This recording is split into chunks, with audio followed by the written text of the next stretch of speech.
To start, I'd like for you to try to empty your mind of all your preconceived notions about solar energy, all the things you've learned about solar energy, because they don't apply to this technology. I want you to start with a fresh mind. What you see here are two applications of our technology. What you'll find out in a few minutes is that the illustration on the right is an individual module, and the illustration on the left is the deployment of quite a number of those modules. So the analogy you might begin drawing here is that this is like a wind machine in that respect. That is, that every single module is identical to every single other, so they're not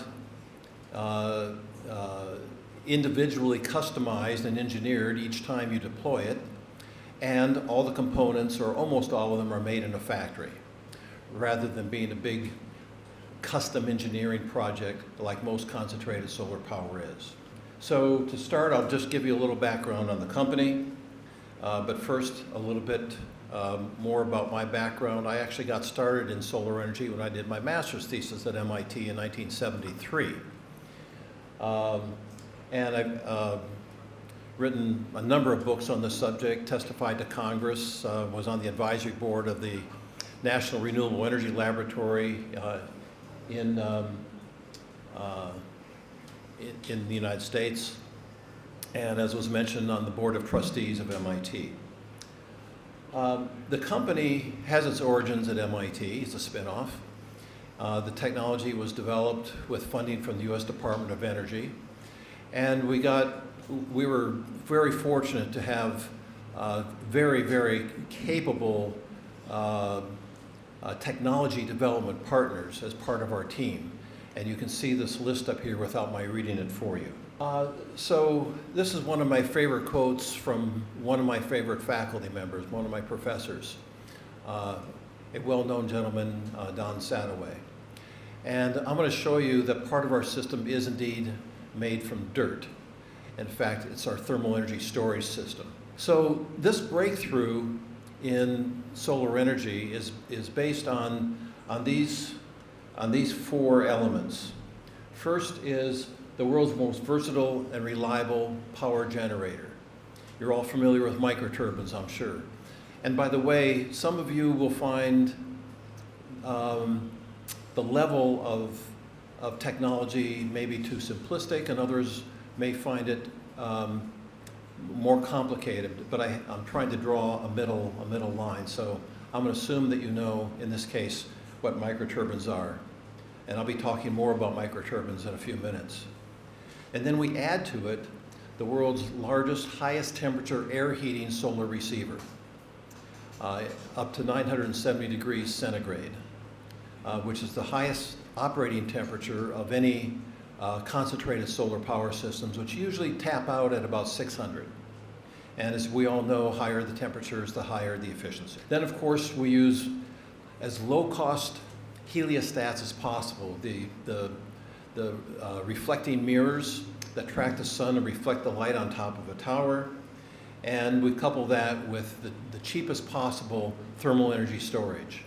We know that storing heat is far cheaper than storing electricity. In fact, even molten salts is only about 10% the cost of batteries, and this is less than half the cost of molten salts. So, and I'll talk more about each of these elements in a few minutes. But in addition, this approach offers grid operators characteristics they've never had in any kind of power generator. First one is this is clean energy, low emissions baseload. As far as we know, there's no other approach to baseload clean power that operates 24/7. Couple that with grid stabilizing. Unlike PV and wind, which destabilize the grid, this actually stabilizes, and I'll explain more about why that is in a few minutes. And of course, even coal plants destabilize the grid. If they go out, and you're down, 500 megawatts or something at a crack. It's also distributed. And it's a technology that's not centralized. All CSP generally is centralized, and this is a distributed form of CSP. And that has benefits and reduced costs of distribution and transmission. And finally, it's literally 100% reliable. What do I mean by that? As you'll see, and I showed you in the very first slide, when you deploy many of these in the same location, if one of them happened to have a maintenance problem and is down, you still have many, many more that are still operating. And these microturbines have uptimes of over 99%. So each unit itself is highly reliable. And another thing about what that means is that when you deploy one of these power plants, you don't need a backup power plant someplace else. So you only have to build one plant, not two. So this is our target, coal competitive clean energy. This is very important if we're to address the challenges of climate change, which, as we all, I think, agree, is not a trivial challenge. We all must do, every single one of us must do everything we possibly can to reduce that pending challenge to all of society. So, as I said, origins out of MIT, funded by the US Department of Energy. It's competitive with PV if you're trying to get 24/7 operation out of PV. And remember, we're at the top of our cost curve. PV is near its bottom. It's not there yet, but it's near its bottom. We're starting off at the top of our cost curve. And for power project developers, this is offering attractive returns. So we hope this is attractive all the way around. So this is a single module. This is the only solar system that has a name, a brand name. You think about that. You can have solar panels, and you might be able to say, well, those are somebody, XYZ solar panels. But the whole system itself, it does not have a branded name. CSP system's the same thing. You can say, well, that CSP system is done by BrightSource, but it's not a branded product.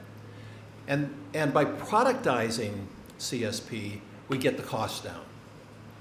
So we call this a 24/7 solar plant. The initial system is 333 kilowatts, which is based on the initial microturbine that we're going to be using from Flex Energy.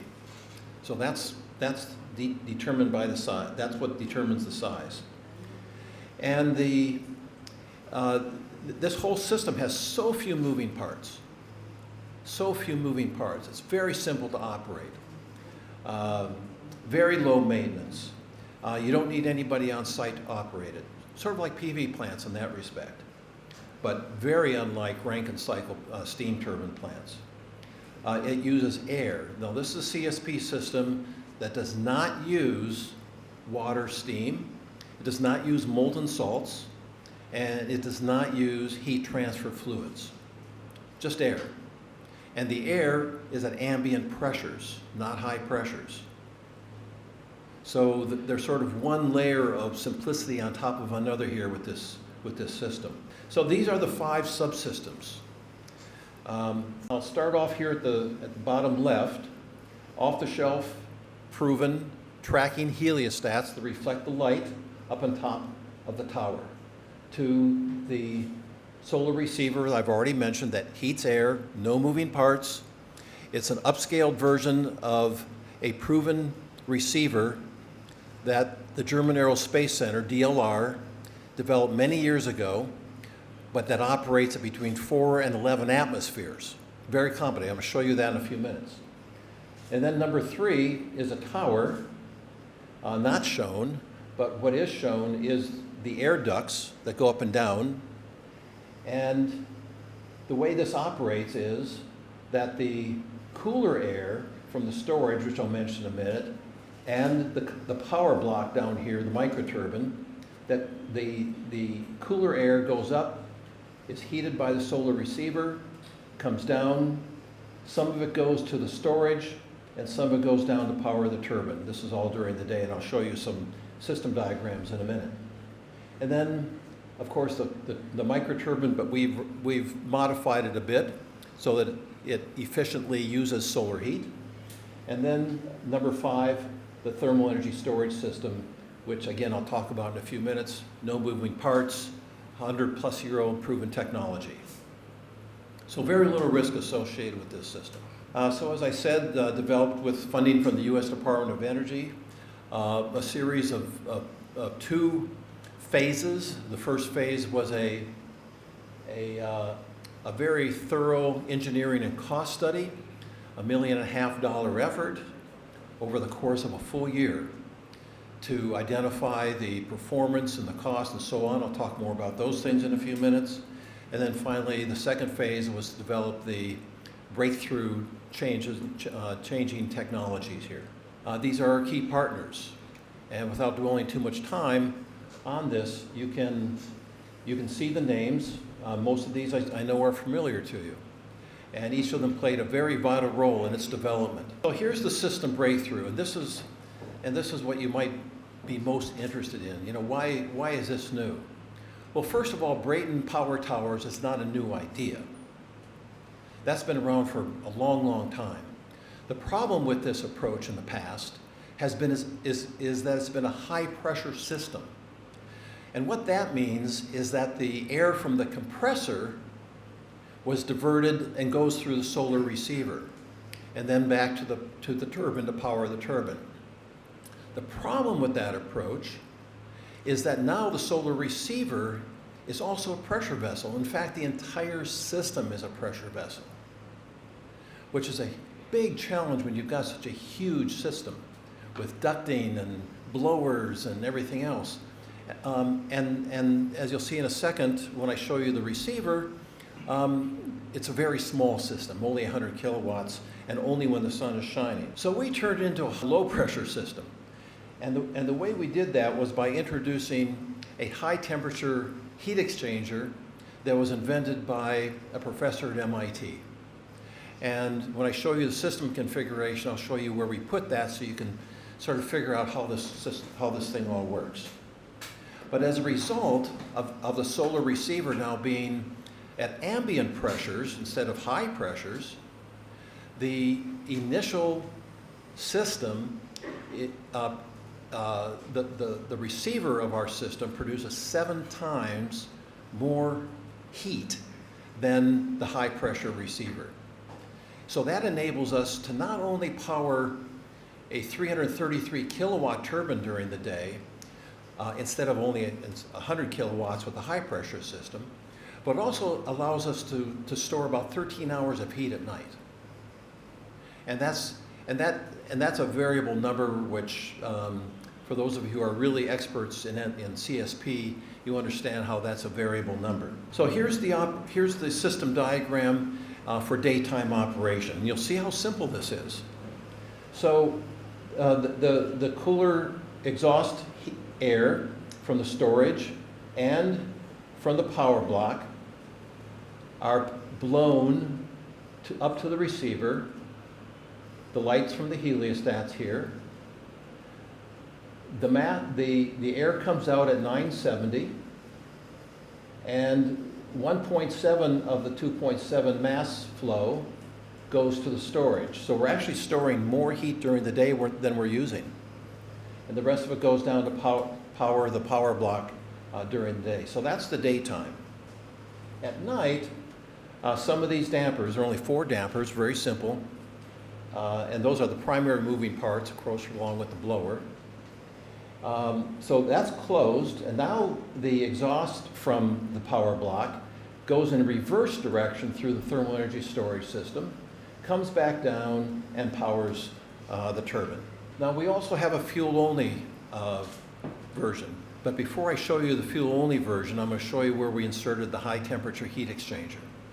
As we all know, microturbines have their own recuperator built in as part of the system in order to increase the efficiency from 15 or 18% to as high as 33%, which is the ISO rated efficiency of this particular turbine. We inserted a high temperature heat exchanger right here. So the compressed air goes through the recuperator, the regular recuperator, and then goes through this high temperature heat exchanger, and then from there goes to the turbine. Okay?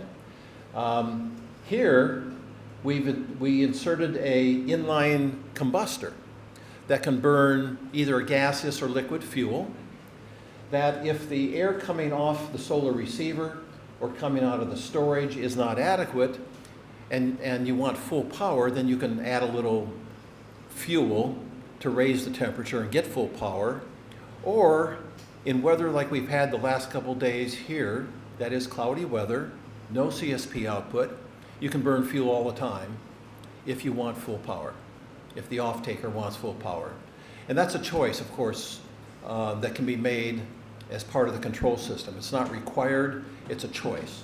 So I'm not going to go through this, but in more detail are the mass flows, so 6.5 kilograms a second at maximum. Of course, atmospheric pressure throughout the whole system, and we have the various temperatures at various points along the system. Here's the DLR high pressure receiver. The way this works is rather simple, although ultimately this air heating solar receiver is a bit complicated, and I'll explain why. The way it works is that the cooler inlet air comes in, goes around the entire perimeter, comes through this cavity here, so it's called a volumetric receiver, and then that air comes through this solar absorber, which is a silicon carbide foam. An enormous amount of surface area, not only to capture the sun's energy, but also to transfer that heat to the air. So it's an extremely good heat exchanger. Right here is the window that has two functions. It lets the light in, of course, but when this is a pressure vessel, it also has to keep the high pressure inside. Now this is what makes it a pressure vessel. And because it's a pressure vessel, that window can only be about 60 centimeters in diameter, very small. And that's why it can only power 100 kilowatts. Our solar receiver, you can see how the DLR is the primary co-developer of this. They helped us develop this. It's an upscaled version of theirs. So in a very similar manner, the cooler air comes in around the entire perimeter, is drawn through what we call the inlet absorber, which is an in-canal mesh, and then goes through that same kind of absorber and out the back at 970. This window here is not under pressure. So instead of being 60 centimeters, it's 2 meters. And that's why it puts out 7 times more energy than the high pressure. What I did not mention that makes this even more problematic is that this has 3 active cooling systems to keep it from falling apart. The most important is the frame around the glass, because you get differential temperatures in a receiver like this. And if the frame has differential temperatures and thermal gradients, it's going to have a lot of stress. And so it's very likely to break the glass. And that's the end of it. It also has this secondary concentrator here to make the aperture effectively larger. This is reflective, but this also has an active cooling system, a liquid cooling system to keep it cool. And finally, it has blowers to keep this glass cool and keep it from melting. So lots of problems, and you have to keep it from melting because it's so close to the absorber. As you can see here, our glass here is quite a distance from the absorber by comparison. So we have no active moving parts. There are no moving parts in our solar receiver. So now storage. Many of you are, perhaps even most of you, are familiar with Culper stoves or hot stoves that are used in the steel refining business. So it's technology that's been around for more than 100 years. And these are big brick containers filled with fire brick or checker blocks, and they operate as high as 1,500 degrees C. Well, this is a scaled down version of that same technology. So it's less than 10% the cost of battery storage, probably more like 5%, even with declining costs of batteries. It's relatively modest size, 3 to 4 meters in diameter, 9 to 7 to 9 meters tall, filled with fire brick or checker brick, space for airflow. And here's an example of checker brick down here in the corner. You can see how these things are designed to be quickly stacked, and they have holes in them through which the air passes. It operates, of course, at 970 at ambient pressure, atmospheric pressure, no moving parts. So these copper hot stoves have unlimited cycles, unlimited, unlike a battery. And also unlike a battery, it has more than a 95% round-trip efficiency. The efficiency depends entirely on the heat loss, and the heat loss depends entirely on the engineering and the use of insulation. So again, I think most of you are familiar with Brayton cycle microturbines. The reason we call these the most versatile turbines in the world, well, number one, they're plug and play. When these are shipped from the factory, they have all the power electronics required to connect to the grid. No inverters, nothing else is required. So they're shipped to the site. You put them on a pad, like a gravel pad, connect them to the grid, connect them to a source of fuel, and they're ready to operate, more or less. And they can be powered, of course, by solar, minimal fuel backup, and if so, it could be biofuels or diesel, any liquid or gas fuel. Firmly dispatchable, simple. These have a 99% uptime, but more importantly, on an annual basis, they require only between 4 and 8 hours of routine maintenance. And they have MTBFs of around 100,000 hours. These are amazing machines. And finally, as I said, they're grid stabilizing. They are so nimble in their operation because they're very small. You know, the turbines are only about this big in diameter, unlike steam turbines, which are huge. So these adjust very, very rapidly to fluctuating voltage and demand on the grid. They can operate at full power down to half power, and even at half power, they're about 80% of their rated capacity. So microturbines really are pretty amazing. And there's a nice article that explains more about the advantages of microturbines. So here's how we did the LCOE analysis in our studies with the Department of Energy. The DLR modeled the productivity of the system on an annual basis. We determined the component costs and the site and balance of plant. We used vendor estimates, bill of material estimates, public information, and the entire team worked on that. We extrapolated the cost to 2 gigawatts of cumulative deployment, which at the time seemed like a lot, but the rate at which solar is being deployed around the world, 2 gigawatts, is really nothing in the scheme of things. And we used a tried and true cost learning curve analysis, and we assumed only a 10% cost reduction for each doubling of cumulative factory production, 5% for commodities. And that averages out to about 7%, which is about half the decline in cost of PV, which is declining about 15% with each doubling of cumulative production. We determined O&M costs using published and anticipated MTBFs and so on. This was done by Worley Parsons.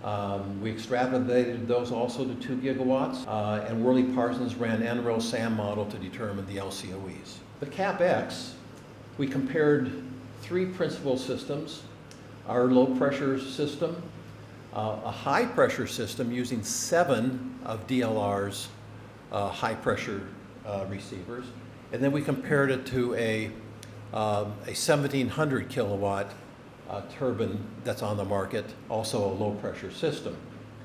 And without going into all the details here, the lowest cost, as you might expect, is the 1700 kilowatt system.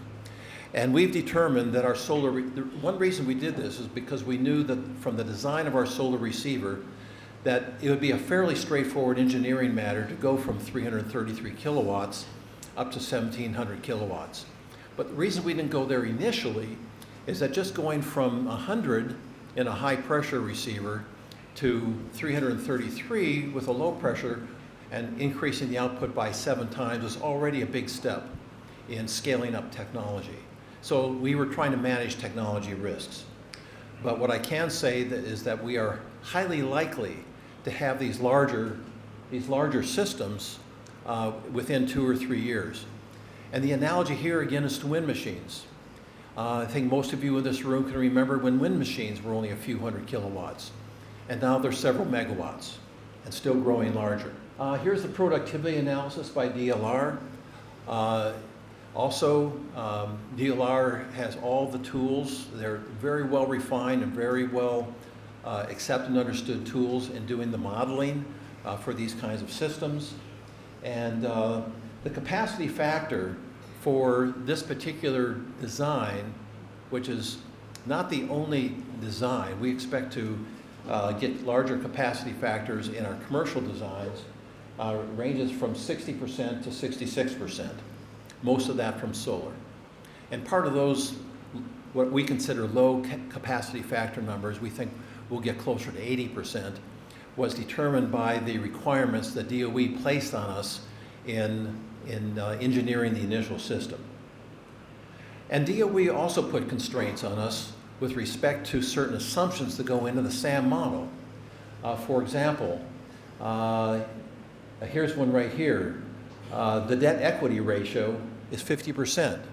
Nobody builds power plants today at a debt equity ratio of 50%. Typically the debt is as much as 80%, and sometimes even higher depending on the technology. And of course the return on debt is much lower than the return on equity, and so we were penalized in that fashion too.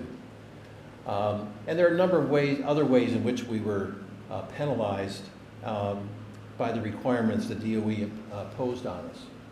And these are some other assumptions. It was a long list of assumptions. They include the contingency, the EPC, and so on and so forth.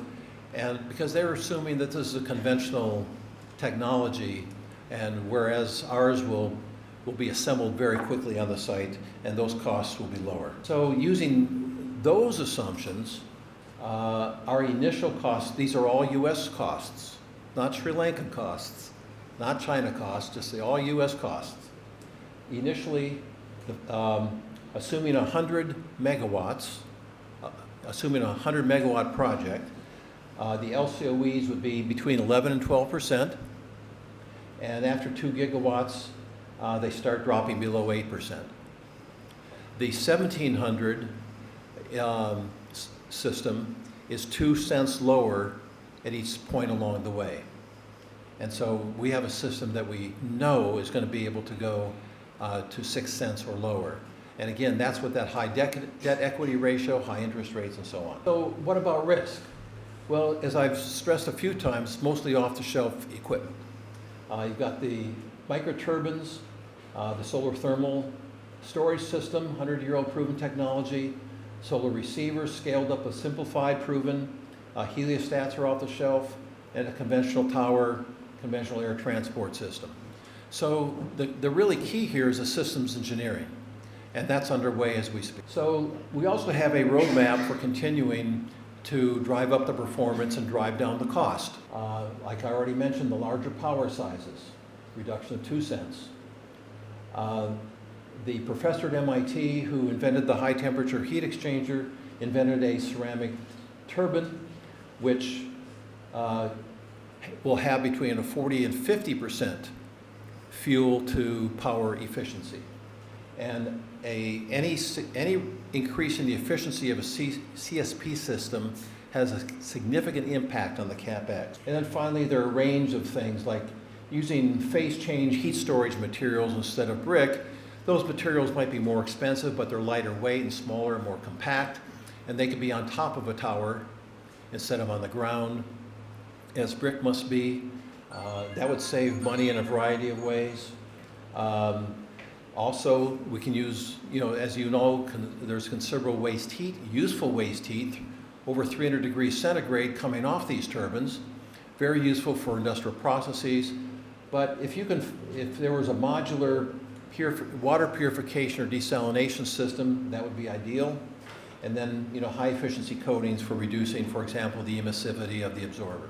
Now I'm going to compare our technology to others. So the first generation technology, I think you all know about power towers, very large projects, parabolic troughs.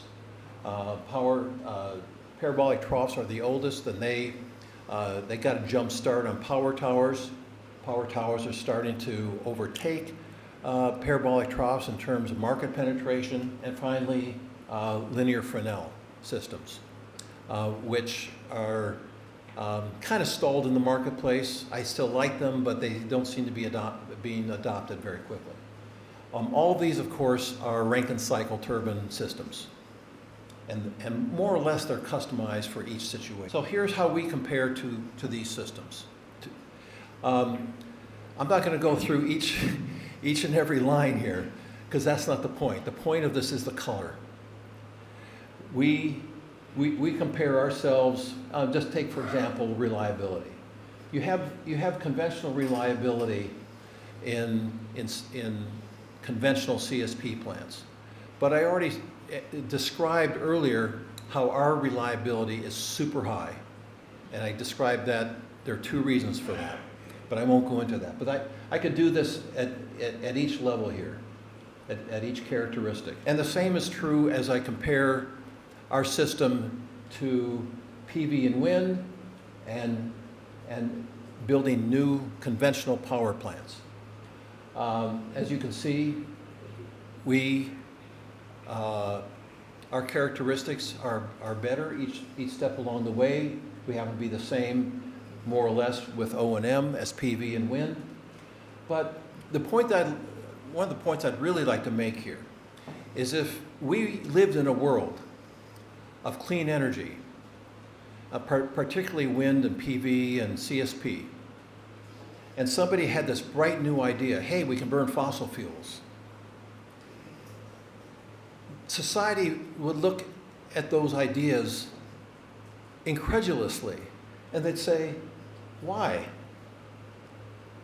The characteristics of fossil fuels are just awful. We only use them because we're stuck with them, and we've been using them for decades. But if we had to introduce them today into a world of clean energy, nobody would accept them. So let me compare PV with batteries to our system. The thing I want to emphasize with this comparison is that this assumes you want to use electricity 24 hours a day, not just when the sun is shining. The cost of PV, you have to have a solar field for the first 8 hours, and then you have to have 2 more solar fields of the same size for the next 16 hours when the sun's not shining. Then you have to have batteries for those 16 hours. And the total cost is $9,200 a kilowatt, making these assumptions here. And you still don't have any power when you have cloudy weather. Now you still need a backup. With our system, assuming a total installed cost of $4,500 a kilowatt, we produce power all the time, and we have an inherent backup system. Some of you may or may not know about the market opportunity in CSP, because it's quite enormous. CSP works where the color is closest to red, and the redder it is, the clearer the skies. I have one for Sri Lanka in just a second here. It's not quite that bad. On this map it is. But it turns out that about 40% of the world's population is served within the area that CSP is applicable, within transmission distance. Sri Lanka is blessed with a lot of sun, but it's not blessed with a lot of direct normal insolation, DNI, the kind of clear radiation unhindered by clouds, humidity, pollution. And the best places are known. These places are known. This is one of the very best. And then, of course, on the perimeter down here, there's a spot down here. So you have to, in the case of Sri Lanka, we're able to deploy on rolling terrain. We are the most efficient use of land compared with PV or CSP. And what I mean by that is the number of kilowatt hours per year per acre. So a megawatt of PV requires less land than a megawatt of our system, but our system, remember, produces power all the time, not just when the sun is shining. Scalable and distributed, so we can put one here, we can put one here. I mean, we don't need to build a big gargantuan CSP plant. No water is required. Remember, it's a Brayton system, except to clean the heliostats. We have no environmental issues that we know of. And the technical requirements, because it's a rarely straightforward, it doesn't require any specialized training to operate. You can see CSP is growing. These are projects that are all over the world that are known. And 6 countries have now established targets for CSP totaling more than 60 gigawatts over the next 20 years. And that does not include the countries that have not established targets, but where CSP is already being deployed anyway. The total is, well, this is RMB. This is from a presentation I made in China, so I'll have to fix that for my lecture at JAFNA tomorrow. This is the amount that's installed, about 5 gigawatts. 2 more under construction, and 3 more gigawatts are planned. And this is the CSP forecast. And of course, there are conservative, middle ground, and optimistic. But as you can see here, we're talking about quite a lot of potential deployment of CSP over the next couple of decades.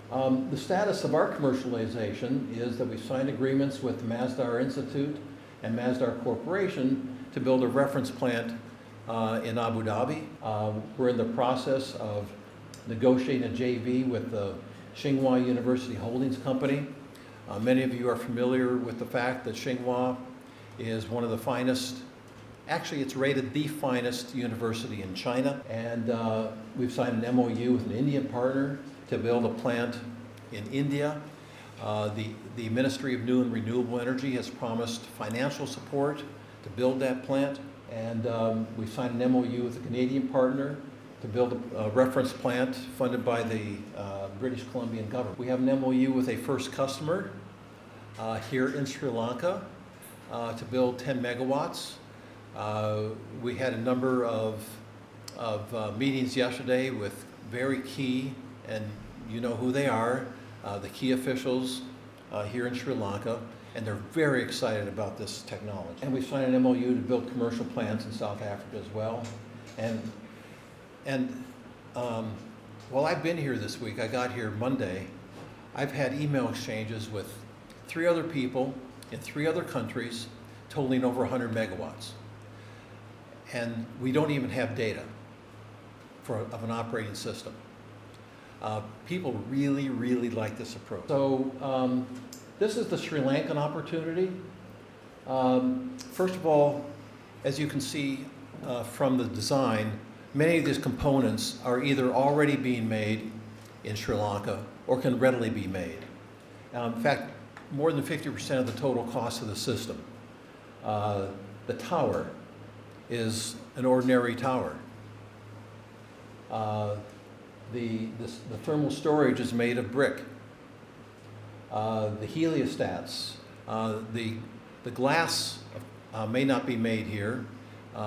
Saint-Gobain is an example of a supplier, but all of the metal parts can easily be made in Sri Lanka. And then, of course, all the logistics, the construction, the manufacturing of ancillary buildings and whatnot are made here. So the benefits to Sri Lanka ultimately will be a stronger economy. This approach will help secure national energy efficiency by reduced importing of your energy, coal, fossil fuels, petroleum, diesel, this kind of thing. It'll provide reliable, affordable, firmly dispatchable baseload. And what people often don't appreciate is that solar and wind, and of course our system, provide stable, predictable energy costs for decades into the future. Talking with a gentleman last night about your hydro, and the question was, well, how is climate change affecting your hydro resource? And he says, we don't know for sure. It's been dry, but we don't know if that's going to last.